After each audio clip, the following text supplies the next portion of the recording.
శేఖర్ భాషా గారు మీ చేతిలో ఎఫ్ఐఆర్ కాపీ ఉంది కదా, ఇప్పుడు అందులో ఏ సెక్షన్ల కింద కేసులు నమోదయ్యాయి, వాటి తీవ్రత ఏంటి ఒకసారి ఏమండి? ఇప్పుడు మనం చూసుకున్నట్లయితే సెక్షన్ 318 సబ్ క్లాస్ 4 ఉంది, తర్వాత 112 రెడ్ విత్ 49 బిఎన్ఎస్, సెక్షన్ 3 మళ్ళీ సెక్షన్ 3 సబ్ క్లాస్ ఏ ఉంది, తర్వాత అంటే 66 ఇలా ఈ సెక్షన్స్ అన్ని కూడా ఏంటంటే నాన్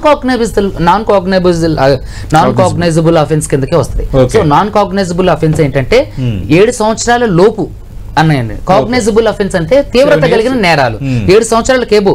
సో వీటన్నిటిలో నాకు తెలిసినంత వరకు వీటిలో అంటే వీలైనంత వరకు పోలీసులకు సహకరించినట్లయితే ఖచ్చితంగా 41A CRPC నోటీస్ ఇచ్చి వాళ్ళ నుంచి వివరణ తీసుకొని ఒకవేళ ఇది rarest of the rare case కిందనే చూసుకోవాలి. ఎందుకంటే సినిమా సెలబ్రిటీలు ఇందులో ఇన్వాల్వ్ అయి ఉన్నారు కాబట్టి rarest of the rare case కిందగానే తీసుకోవచ్చు. అయితే దీన్ని పోలీసులు దీంట్లో గాఢత ఉందని గట్లా ఇది గుర్తిస్తే దీన్ని ఖచ్చితంగా బెయిల్ ద్వారా మాత్రమే వీళ్ళు బయటకు రావడానికి అవకాశం ఉంది. మోస్ట్ ప్రాబబ్లీ దీంట్లో అన్ని కూడా నాన్ కాగ్నైజబుల్ అఫెన్సెస్ ఉన్నాయి కాబట్టి దీంట్లో వీళ్ళు పోలీసులకు సహకరించినట్లయితే వాళ్ళు పిలిచినప్పుడు అంటే ఇన్వెస్టిగేషన్ కి ఎవరైతే ఐఓ ఉంటారో ఇన్వెస్టిగేషన్ ఆఫీసర్ వాళ్ళకి సహకరించినట్లయితే వాళ్ళు కూడా వీళ్ళని నమ్మినట్లయితే ఖచ్చితంగా వీళ్ళకి 41A ఇవ్వడానికి అవకాశం ఉంది. ఎవరైతే పోలీసులు పిలిచినప్పుడు ఎంక్వైరీకి వెళ్లకుండా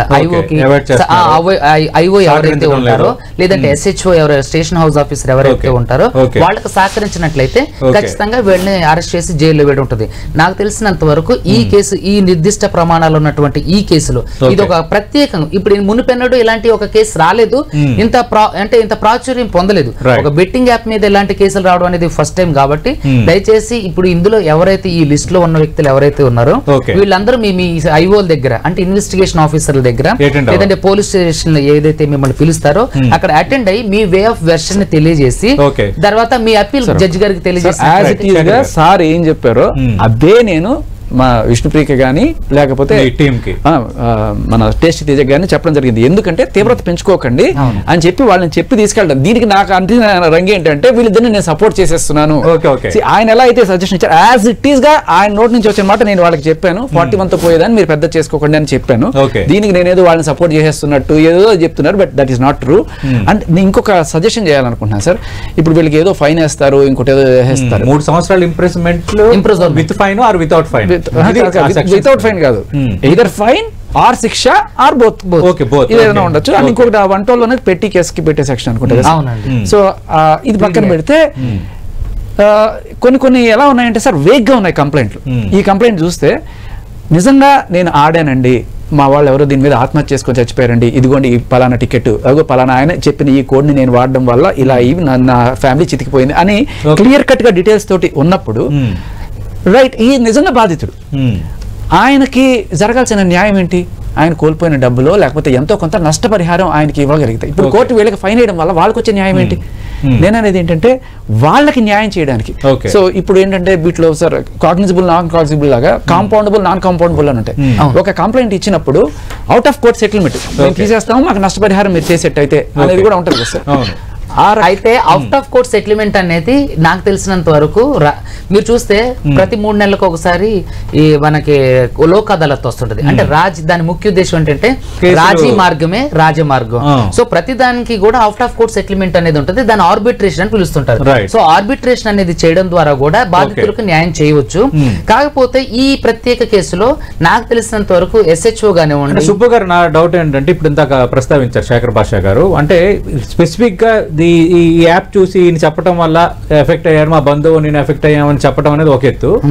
రెండోది సాధారణంగా పబ్లిక్ దీనివల్ల న్యూసెన్స్ క్రియేట్ గురవుతున్నారు, ఇబ్బంది పడుతున్నారని ఎవరైనా సిటిజన్ ఆఫ్ ఇండియా నేనైనా కంప్లైంట్ చేయొచ్చు, అదొక వెర్షన్. నేనంటుంది ఏంటంటే నిజంగా ఒకవేళ ఈ యాప్ చూసి దానివల్లే ఇన్ఫ్లుయెన్స్ అయ్యి సూసైడ్ చేసుకోవటమో లేదంటే నష్టపోయామన్నా దాని ఒక స్పెసిఫిక్ కేస్ స్టడీ గట్ట ఉంటే అప్పుడు ఏ విధంగా ఉంటాయి శిక్షలు కానీ లేదంటే లా ఆఫ్ కోర్స్? ఇప్పుడు మీరు చూసుకున్నట్లయితే ఖచ్చితంగా దీంట్లో అంటే పంజగుట్టలో అయినటువంటి FIR లో ఏముందంటే దీని వల్లనే చనిపోయారని స్పెసిఫిక్ గా మెన్షన్ చేసినవి కూడా ఉన్నాయి. సో నాకు తెలిసినంత వరకు ఇది మీరు చెప్పిన విధంగానైనా సరే లేదంటే అయితే మీరు చెప్పిన దాంట్లో కంటే కూడా ఇప్పుడు దీని వల్లనే ఈయన చనిపోయారు అని స్పెసిఫిక్ గా వీళ్ళు కంప్లైంట్ చేసినట్లయితే ఖచ్చితంగా అది నాన్ కాగ్నైజబుల్ అఫెన్స్ కిందకి తీసుకోవచ్చు. అంటే ఇండైరెక్ట్ గా ఒక వ్యక్తి చావుకి మనం కారణం అవుతున్నాం. సో అలా ఉన్నట్లయితే అయితే ముఖ్యంగా మనం చెప్పుకోవాల్సింది ఏంటంటే ఒక బెట్టింగ్ యాప్ మీద నిర్దిష్టమైన చట్టం లేదు. ఇది నేను మీకు క్లియర్ కట్ డిస్కషన్ జరుగుతుంది, అది రావాలి. రెండోది ఏంటంటే ఇప్పుడు ఈ ఎఫ్ఐఆర్ కూడా మనకు ఏదైతే ఉన్నాయో గేమింగ్ యాక్ట్స్ మీద ఉన్నవి పీడీ యాక్ట్ కి సంబంధించి అంటే పెట్టి కేసులకు సంబంధించి ఉన్నవి తప్ప నాన్ కాగ్నైజబుల్ అఫెన్సెస్ తప్ప కాగ్నైజబుల్ అఫెన్సెస్ ఎవరు లేవు.